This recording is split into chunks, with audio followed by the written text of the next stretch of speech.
day, and I went into the bedroom to kiss Daryl goodbye, and he had a big goose egg on his head from falling into the tub. Oh.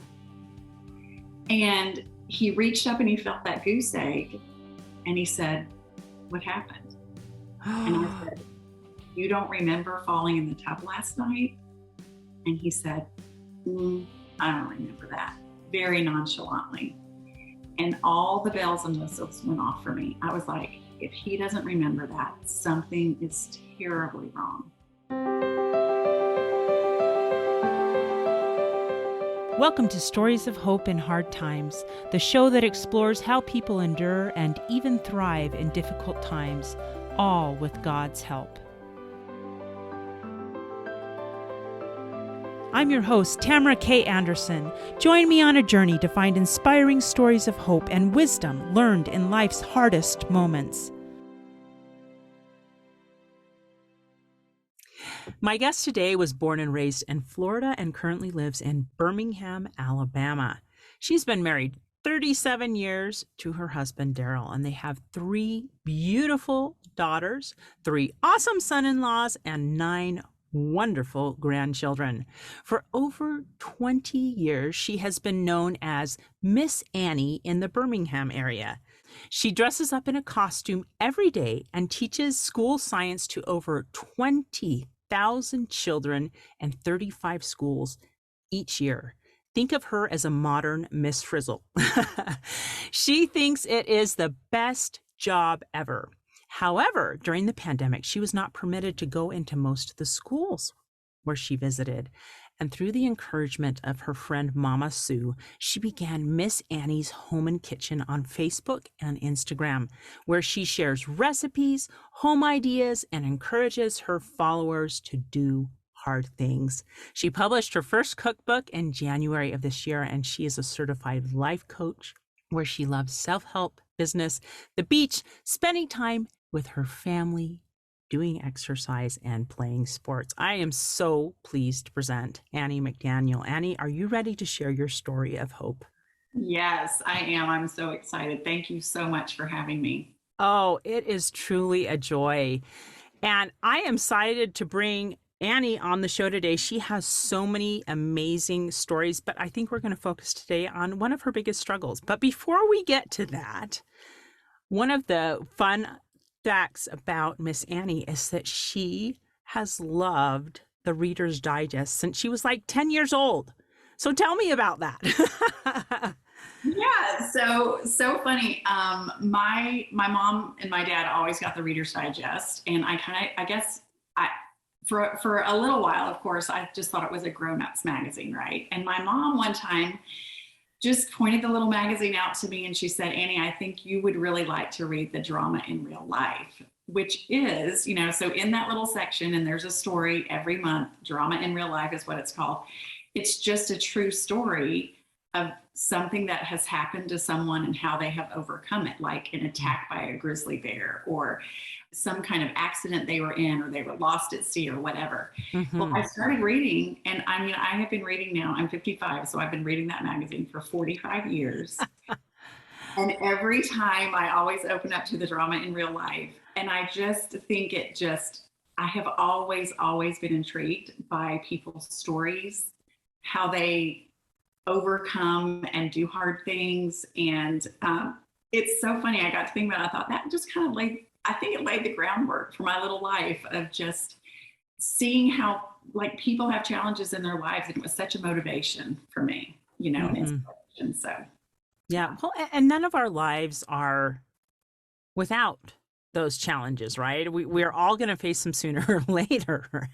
And so it's nice to hear other stories. And I guess that's kind of really what this podcast is all about, is hearing other stories and what they've overcome to get where they are today. So that's pretty neat. And what's funny is when I found the Reader's Digest, I always turned to the humor section.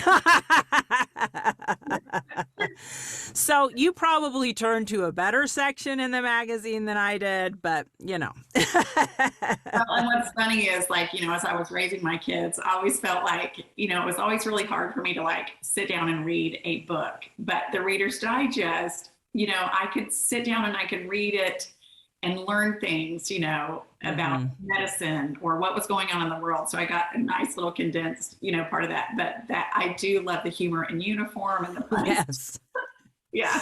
Those were always my favorite parts to read. Oh, anyway, well, let's get on to this big road bump in your life. Kind of paint the picture for me what life looked like raising your family, and then the day that everything kind of changed. Yeah, sure. So we are the parents of 3 daughters, and they are just precious and wonderful, and we just love them. They raised them here in Birmingham, Alabama.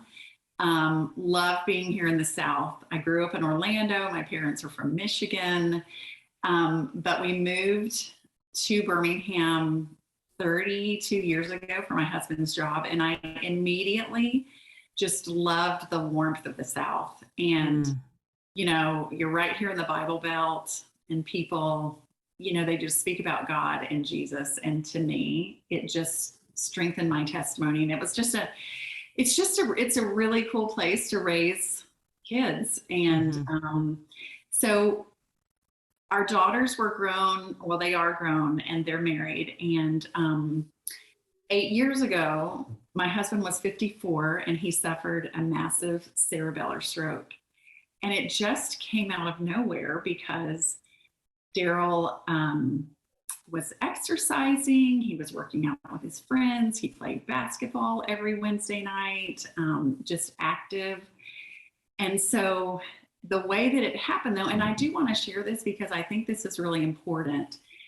His type of stroke doesn't look like a regular stroke. It's one of the more rare strokes. Only about 10% of the strokes that ever happen are a cerebellar stroke. So the stroke happens in the cerebellum. He didn't have the typical signs of a stroke, the weakness, the slurring of speech, or anything like that.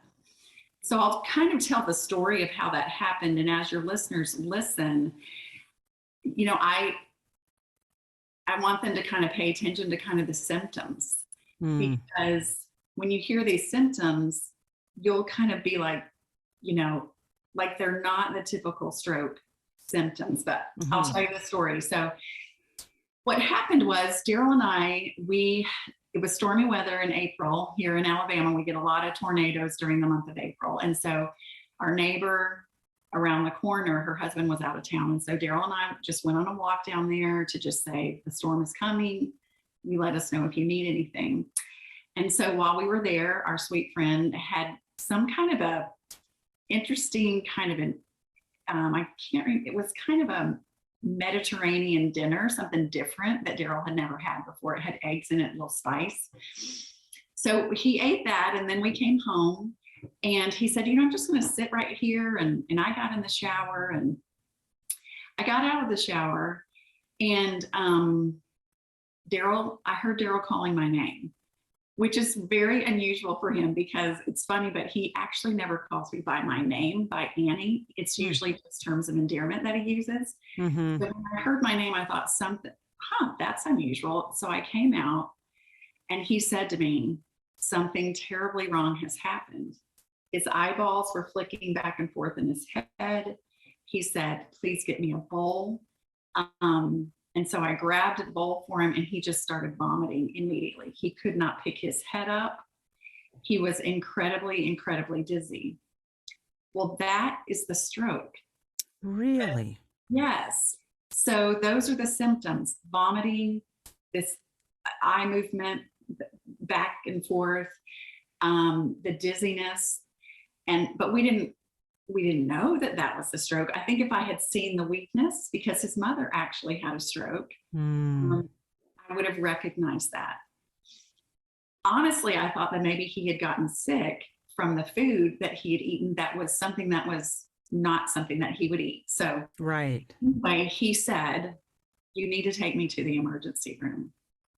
I didn't think to call 911. I just thought, well, I'll just get him in the car. Well, he's 6'2" and I'm 5'3", and I'm kind of carrying him on my little back as we're kind of making our way through the living room. And And then we had 2 little steps to go down to get to, to the car.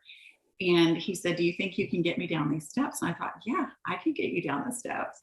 But he and I both fall out the front, out the steps and into the yard.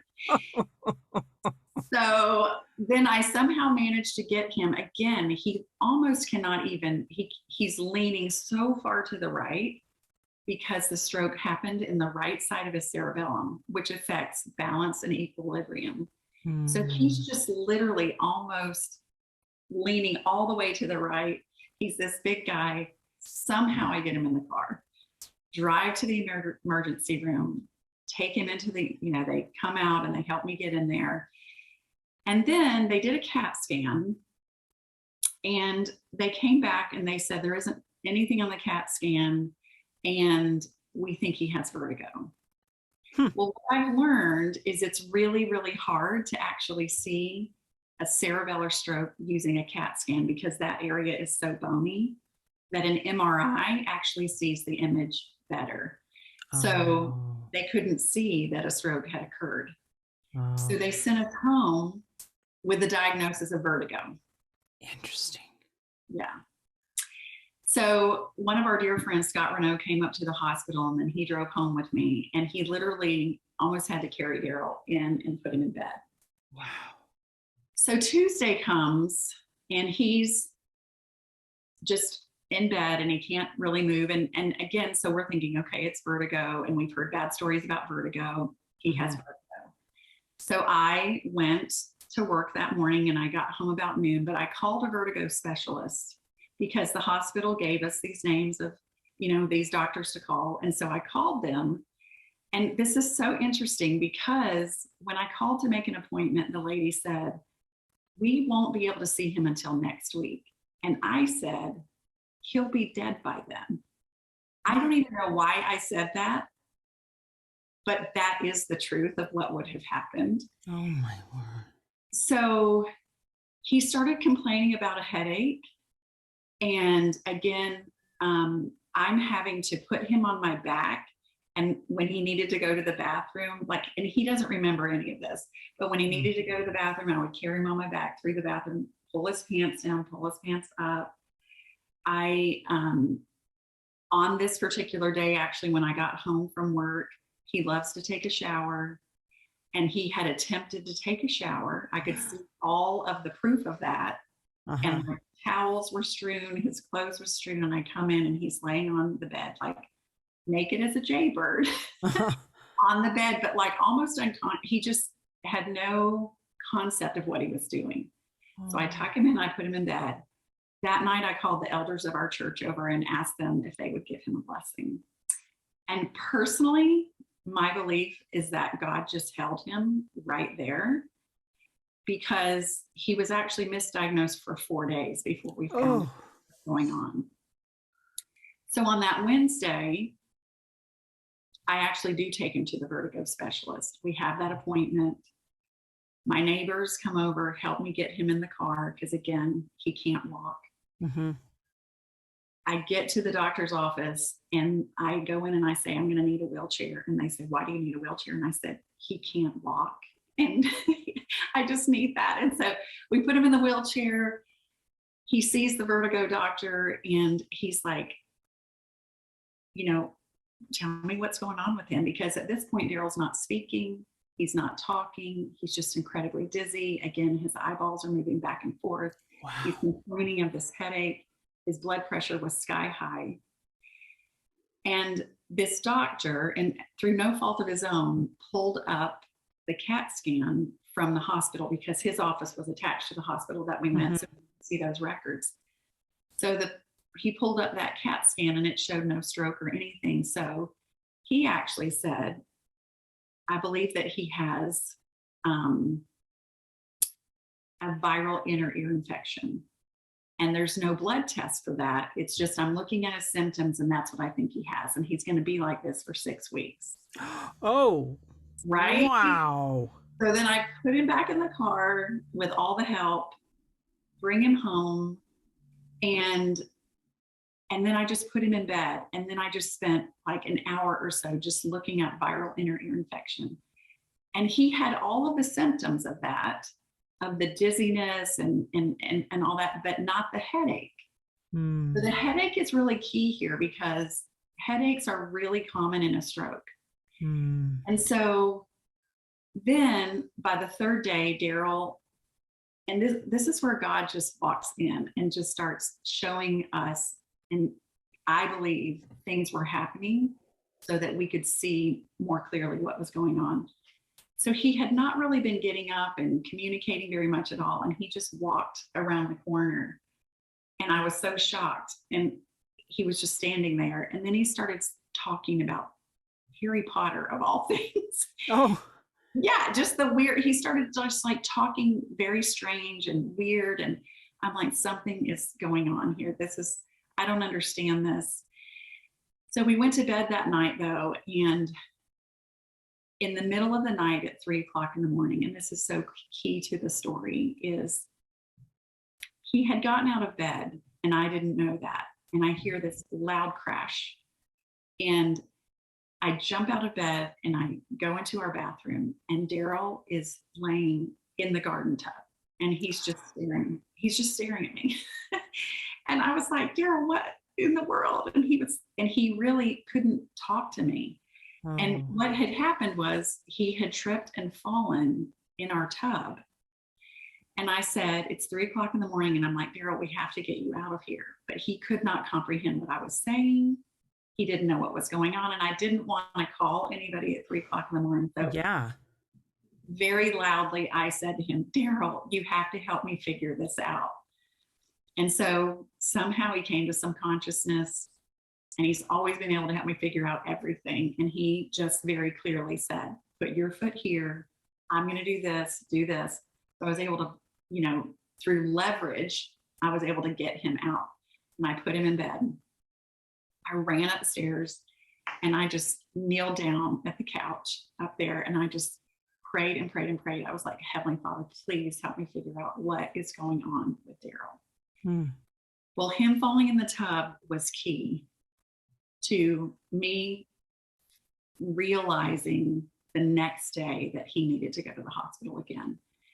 Because in the morning, now it's Thursday morning, and I needed to go to work. And because the doctor had said he would be like this for 6 weeks, I was like, okay, well, I need to go to work and I'll be home at noon. So I called his good friend and I said, Rob, will you come over and just sit with Daryl? So Rob, was on his way, and I went into the bedroom to kiss Daryl goodbye, and he had a big goose egg on his head from falling into the tub. Oh. We're going to take a quick break, but when we get back, we'll have more lessons, tips, and things you can apply to your life. Stay tuned. How many of you out there feel like your life is chaotic, crazy, and completely awful compared to the norm? What if I were to tell you you are normal for you? I'm so excited to tell you about my book, Normal for Me, Learning to Love and Accept Life's Detours with God's Help. This book took me 10 years to write, and I share 20 years worth of lessons learned in my life detours, including being in a car accident and having 2 of my children diagnosed on the autism spectrum. In this book, I share the secrets of how I made it from despair to peace with God's help. I talk about being a zombie mom, living in survival mode, learning true faith, and how I debunked the myth that God doesn't give you more than you can handle.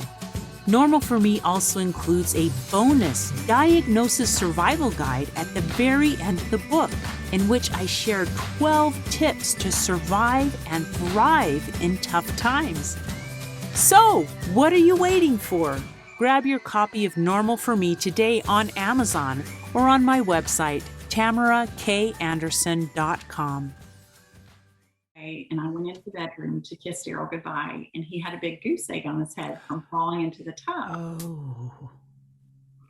And he reached up and he felt that goose egg, and he said, what happened? And I said, you don't remember falling in the tub last night? And he said, I don't remember that, very nonchalantly. And all the bells and whistles went off for me. I was like, if he doesn't remember that, something is terribly wrong. Hmm. So I called our neighbor again and I said, Trey, will you please help me get him in the car? I'm taking him back to the emergency room. So we get back to the emergency room, and amazingly, they take him right back. And not just to the little room where you're just going to wait. Like, they took him all the way back. He's on this table. And thank goodness, this amazing doctor walked in and he said, tell me what's going on. And I said, this has happened since Monday, Tuesday, Wednesday. I don't know why I'm here. They told me he was going to be like this for 6 weeks. And so he actually did a CAT scan, and it did show up now. Oh, it did? Yes. And he came back to me and he said, your husband has had a massive cerebellar stroke, but he also has the complication of hydrocephalus. So he was like, do you know what that is? And I'm thinking, I don't know. I just couldn't even think right at the time. Mm-hmm. So what I didn't know is hydrocephalus, and this is good for your listeners to know if they don't know. Your spinal fluid runs like from your spine all the way around your brain and down, and it just makes this circular motion. Well, because Daryl's stroke was in the right side of his cerebellum, it became swollen, and then it cuts off that fluid.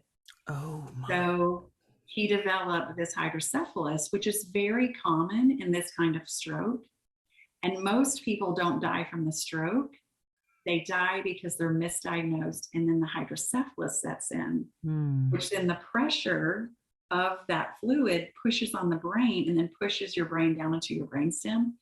And that's what you die from. Wow. So he said, we are just hours away from him dying. So he said, we have to life flight him. So a helicopter was called and he was flown to Princeton Hospital, and a hole was drilled in his head to relieve all of that pressure. And then we just waited to see what would happen. And it was, and then that is actually, so that's the stroke, and that's what happened. But then after that, that's where the beauty of, I was talking to Daryl about this even this week, was that, and I feel like that most people, if they're willing to see it, and those of us who have been through difficult, hard things, is that I felt the presence of the Lord around me so strongly at this time.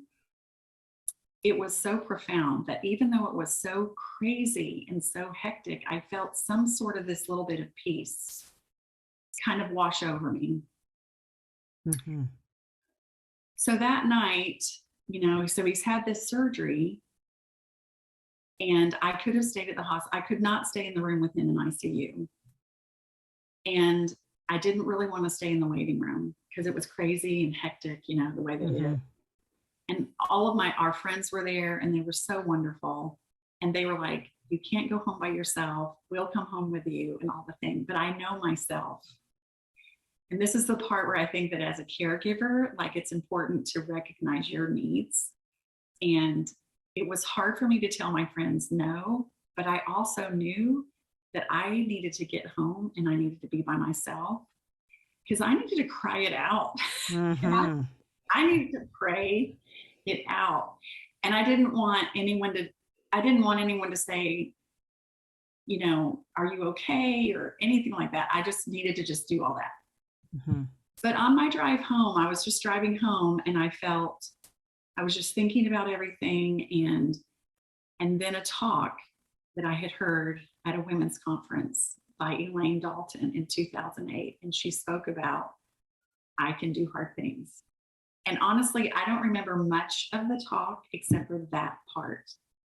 And so I kind of made a note of that in my brain, like, I can do hard things. So I came home, went in our bedroom. I started crying and crying and praying and praying. And the sounds, honestly, that were coming out of me, I've never cried like that before. I've never prayed like that before. I think so many people probably can relate to that if they've had experiences. I was kneeling by our bed. I was on my back. Mm-hmm. was on the floor. I just was all over that room and just praying and praying so hard. And I listened to your podcast by Vinny recently, and I rarely share this part of my story, but I just want to share this. Mm-hmm. I found myself in the corner of our room, crying and crying just uncontrollably. And all of a sudden, this peace just entered that room. And Daryl's mother had passed away 20 years before. I had not thought about her that day at all. And I know she came into that room, and all of a sudden I was so calm, and I didn't see her. I just felt her presence. And she said to me, not in a voice that I could hear, but like our spirits were speaking to one another. And she said, I am very aware of everything that's going on, and I will be with Daryl. And I felt so much peace. And so I got up off my knees and I ran upstairs. And I took 3 pieces of paper out of our copy machine, and I grabbed a Sharpie marker and I wrote, I can do hard things, on each piece of paper. I put one on the back door because I knew I was going to be coming in and out of that door. I put one on the bathroom mirror because I knew I'd be in the bathroom, and one on my dresser mirror to give me that inspiration. I didn't know what, and I didn't know if Daryl was going to survive. I didn't know what my life was going to look like. I didn't know. But I thought, I can do hard things. And it has become so powerful that I can do hard things. Well, Daryl, while he was in ICU, he doesn't remember most of that. And he was there for a week.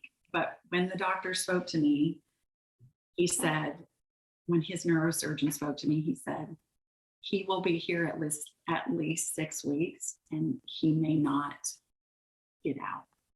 Wow.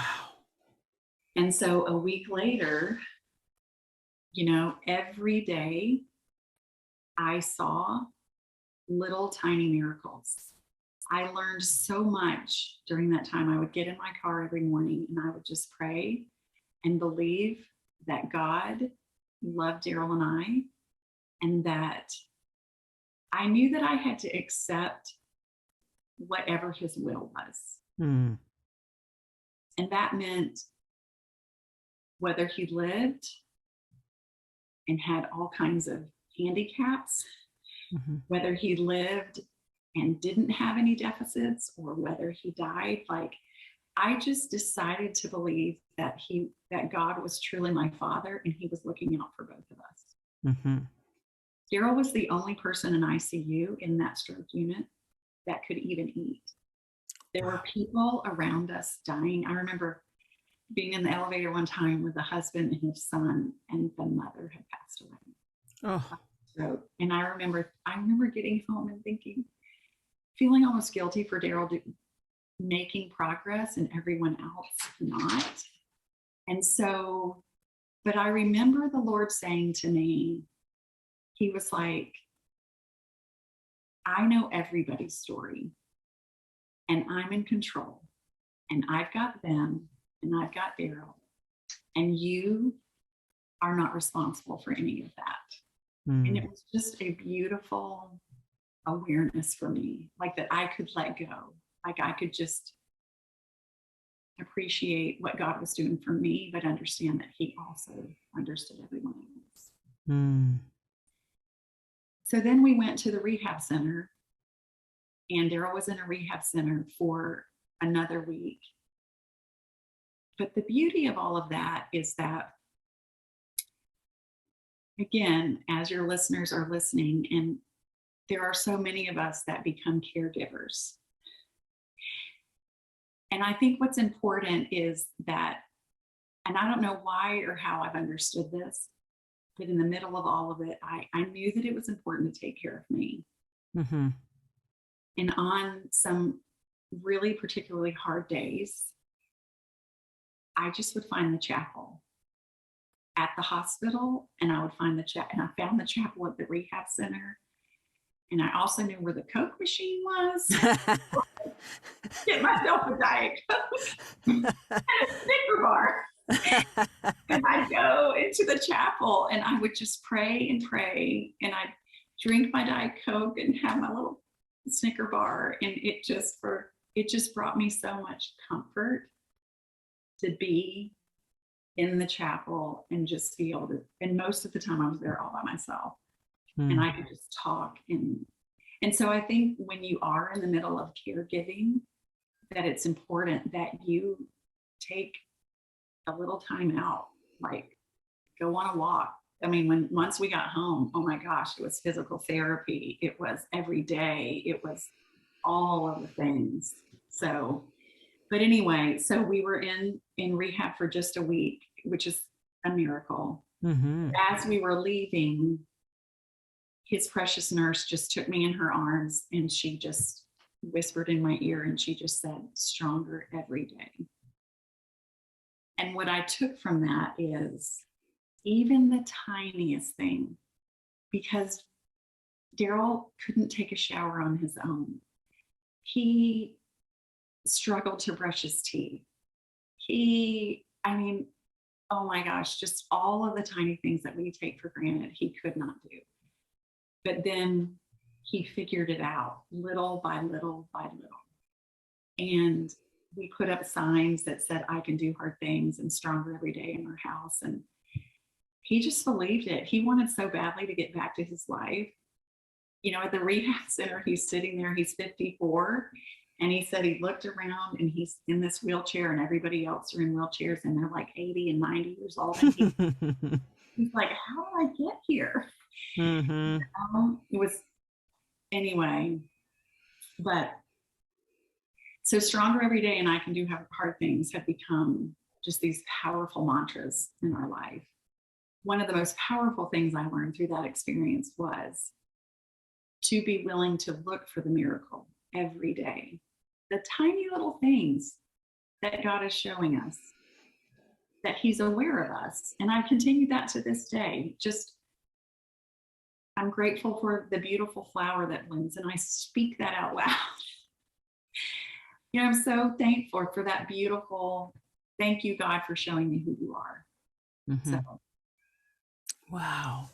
What a powerful story. It's so incredible to hear it through your lens of faith, and that I love how vulnerable and raw you were about talking about those prayers that took you all over your bedroom, you know, the corner of the bed, on the floor, because we all have those moments where it's like it is the longest night ever.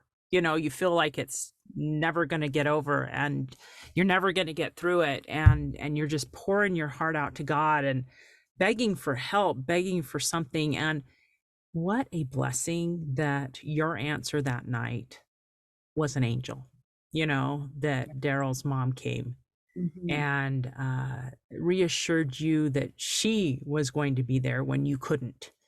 And I think it helps me realize more than I probably realize on a normal day-to-day basis how much these people who love us and have left us still care and still are a part of our lives, even though we may not see them, you know, and that they can help us not only endure those long, dark nights, but they can help us with our loved ones. Yeah. When perhaps we can't, because we can't be everywhere to everyone all at the same time. And how great it is. Another thing that I really loved that you talked about was about how God sees us each in our own story, and that we're not responsible for everybody's path, but that he is with them on that journey and he'll help them wherever they are. Because I think so many times, especially as moms or parents, we take that role on. It's like, well, that's my cross to bear. And it's almost like Jesus saying, no, I've already borne the cross. Yeah. And so it's interesting that so many times we try to take on ourselves like all of like this huge backpack full of burdens, and God's just there saying, you don't need to carry that. I mean, you can if you want, but I got this. Yes.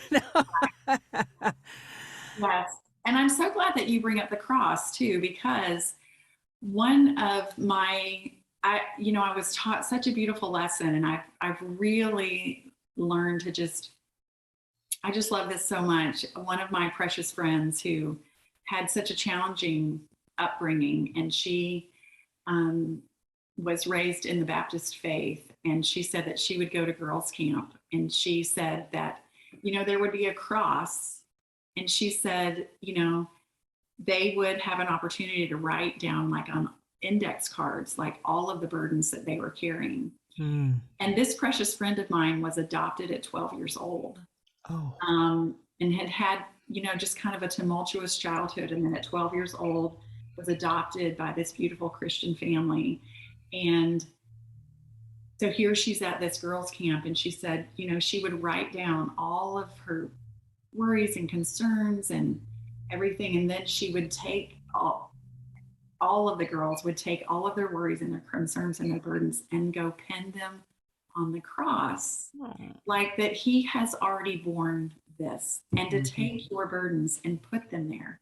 Mm-hmm. And as a teacher, it's such a visual, and I think really all of us learn that way. But I know that for me, like that has become such a beautiful symbolic way for me to remember he has already borne this, and he knows all of it. And I love the stories of hope. I know hope is kind of the key note to what all of it you are doing.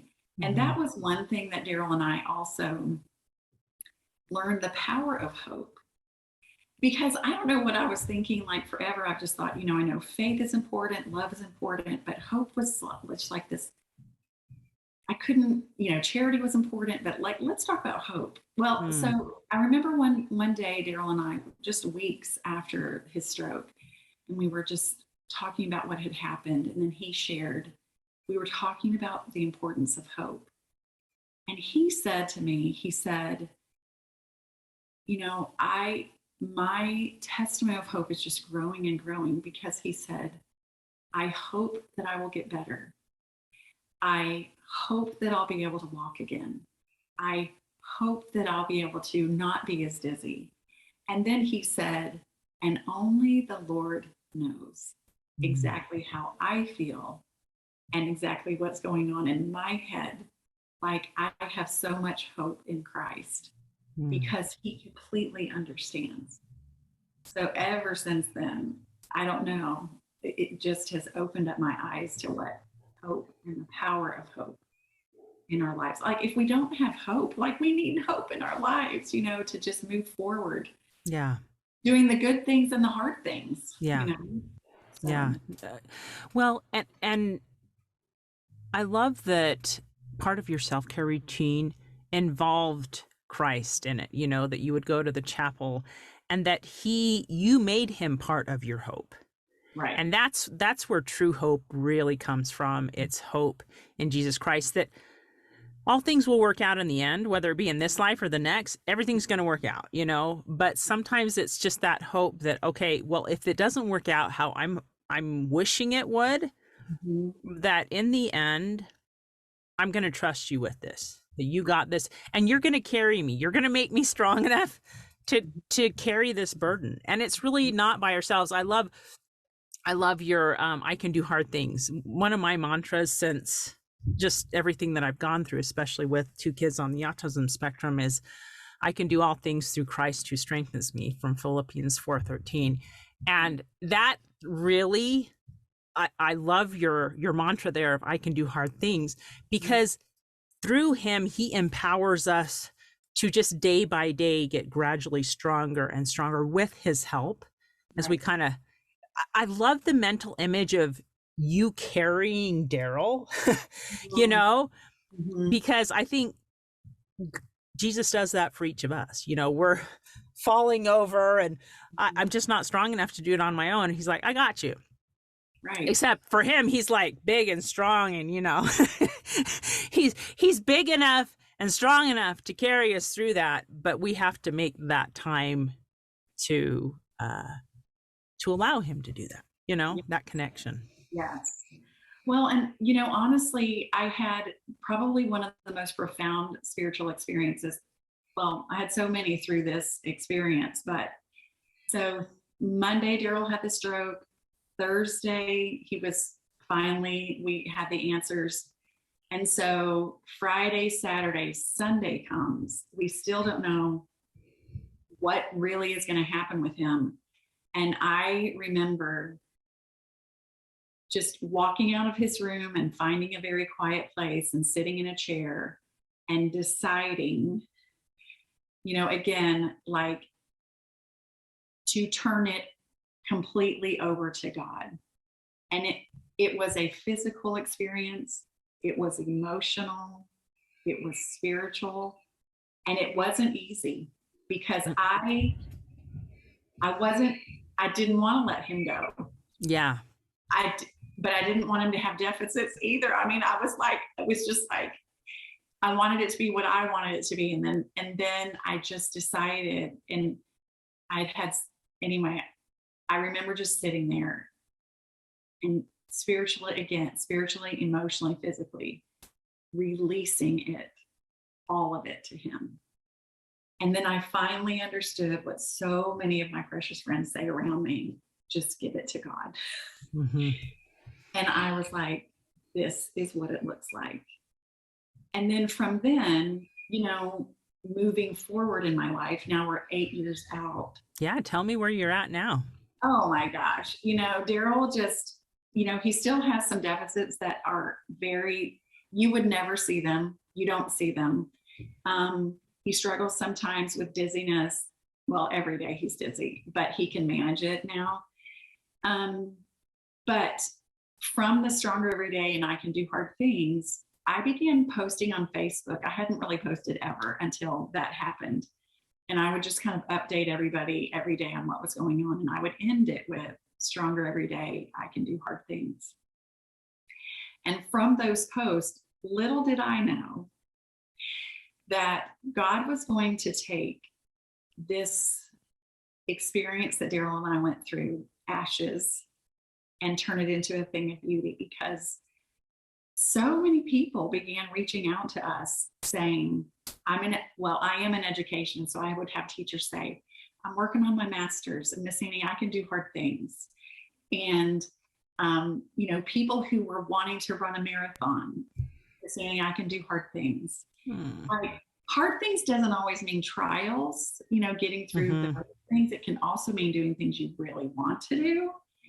And so, I've had many opportunities now to speak and to share the story, but also to be able to spread the message of I can do hard things. So I sell t-shirts and hats and all kinds of stuff. People order, like literally hundreds and hundreds of people walk around with these I Can Do Hard Things shirts on, which is so beautiful, because I can remember being in the shower probably a couple of months ago, and we still have I Can Do Hard Things on the mirror in our bathroom. And I remember looking at that just recently, but I also remember being in the shower, like within the second day of Daryl's stroke, just bawling my eyeballs out and thinking, can I really do hard things? I know. Do hard things. And then to see where we are today, and so many people just sharing with me how our story and I Can Do Hard Things has just really helped them in their lives. Sometimes I just can't believe it. Sometimes I'm amazed at it. So anyway, we're great. He's great. He's an IT guy. He's fishing. He's doing the things that he loves to do. And I own my little Miss Annie's Educational Adventures, where I just go out and teach science. And then I'm doing Miss Annie's Home and Kitchen, which has been super fun. And, and in the Miss Annie's Home and Kitchen, I have an opportunity 3 times a week. I release these videos, and I always share, the message of, it is about helping people simplify their little lives, as far as like, I really love educators and working moms. And these are some simple meals, and this is some super easy ways that you can help your family. But also, then I always share a little message at the end about that they can do hard things. And that's really the message that I feel like God has called me to share, is through this experience that we can do hard things. We all do hard things, to have grace for other people, because we don't know what is happening in their lives. I think I shared with you that I had gone to Walmart late one night after being in ICU, and I had to pick up something. And I remember thinking, you see all these people there at midnight, and I was just thinking, they have no idea that my husband could possibly die. And I have no idea what's going on with them either. And it just taught me this beautiful lesson of, like, we don't know. And others grace and ourselves grace. So.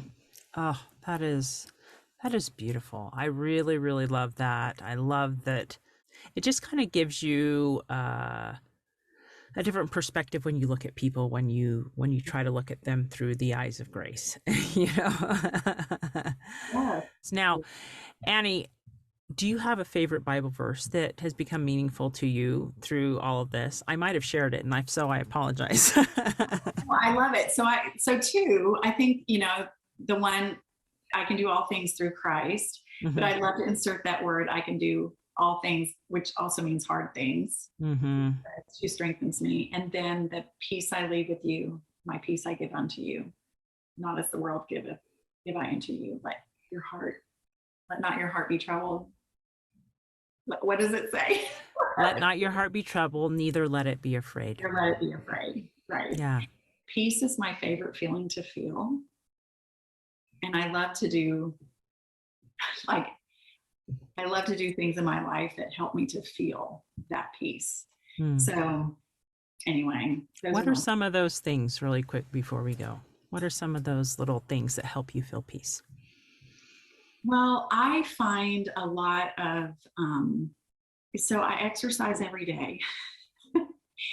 And it used to be a long time ago, like, to make sure that my body was in shape, but now it's more to make my brain in shape. Then that time when I exercise, which either is through walking, I have some certain routines that I do, but I don't look at my social media or anything during that time. Many times I listen to sermons or talks. I listen to the scriptures. I love to start my day that way, because when I start my day that way, then it sets the tone for the day. Ooh. I love to have, my home is, to me, a peaceful place. I create peace by the way that I keep my home. I like cleanliness and things to be simple. So that's something that I do. I try to just listen to music that's uplifting. I also love really super fun music too. But I just try to find peace in my life through all the ways, just recognizing. And I say to myself all the time, I just talk with God all day long. I feel like, I love, thank you for that beautiful sunset. Thank you for this. Thank you for that. And it just, to me, invites the spirit of peace into my heart. So.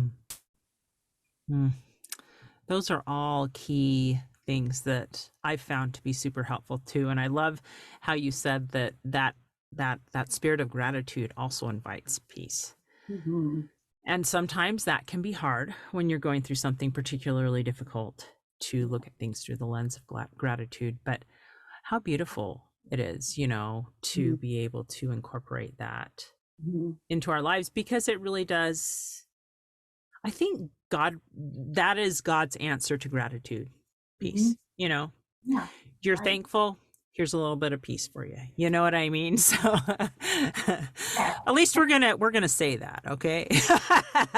I'm not always perfect at it, and I'm not going to say that I haven't questioned or been upset or whatever. I mean, I think that that's just part of being human.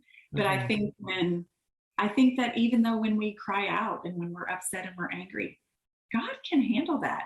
He's big enough for that, you Mm-hmm. know? So I just think that speaking to him and being honest in our conversation with him, I mean, he'll answer and he'll be there. And again, like what you said, I think that I do believe that we have angels all around us. And I think that those are our family members who have passed on. Mm-hmm. In those situations, that's going to be who they are.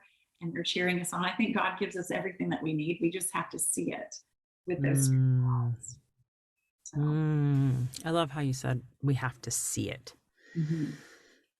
That might be a good prayer to have, right? Help me to see. See the little miracles that perhaps I'm not seeing right now. yes. Because you said that at the beginning, how you had to look for the miracles, that itty bitty tiny baby step miracles that we often they just pass us by. And so that's a good prayer, right? You know, to help me to see those little miracles for what they are. Yes. And believe him when he says, ask and I'll give it to you, you know, like, I mean, help me. I mean, he is so ready, and he actually even answers prayers, even the ones we don't know, but we just have to be willing to see that and just to look for it. It's so important. So, oh my goodness, Annie. Well, this has been so much fun. And I know that there's going to be people out there who are like, I want to know more about Miss Annie or her home and cooking and all that stuff. So where can we connect with you? How can we do that? Okay. Well, right now, the place that I'm most present is going to be just on Facebook and Instagram. And so if you look at Miss Annie's Home and Kitchen, you will find it there. I try to answer all the comments. I try to answer all the messages. I'm doing all of that. If you go to Miss Annie's Home and Kitchen.com, you can find, there's a shop that I have, and you can find hats and sweatshirts and t-shirts and all the things that say I can do hard things. There's also hope sweatshirts and t-shirts. So anyway, and if you just need a little something, seriously, I wear I can do hard things on my body somewhere every day. I have rings that say it, because it really does help me truly believe that I really can, through God, be able to do all the hard things that I want to do, even if that means publishing a cookbook or, you know, just helping your children with autism or whatever it is, you know, like he will help you do hard things, all the things that you want and desire in your life. Yeah. So. And do go check out her store because they're absolutely adorable. She sent me the link to it. It's just so, so cute. I mean, all her stuff is just adorable. And we do need to be reminded that we can do hard things, but just one step at a time, right? Oh my goodness, Annie. Well, this has been so much fun. And I'm just so thankful you've been able to come on today and share with us not only your story, but your faith of how God got you through.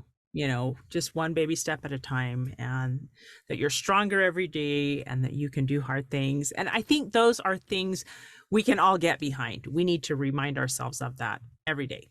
Well, it has been a treat and such a pleasure. And I love, love, love what you're doing and the contribution that you are putting out into the world. I just think you're doing amazing things. And I appreciate you so much for having me on. Thank you. Hey, thanks so much for listening to today's show. If you like what you heard, subscribe so you can get your weekly dose of powerful stories of hope. I know there are many of you out there who are going through a hard time, and I hope you found useful things that you can apply to your own life in today's podcast. If you would like to access the show notes of today's show, please visit my website, storiesofhopepodcast.com. There you will find a summary of today's show, the transcript, and one of my favorite takeaways. You know, if someone kept coming to mind during today's episode, perhaps that means that you should share this episode with them. Maybe there was a story shared or a quote or a scripture verse that they really, really need to hear. So go ahead and share this podcast. May God bless you, especially if you are struggling, with hope to carry on and with the strength to keep going when things get tough. Remember to walk with Christ, and He will help you bear the burden. And above all else, remember, God loves you.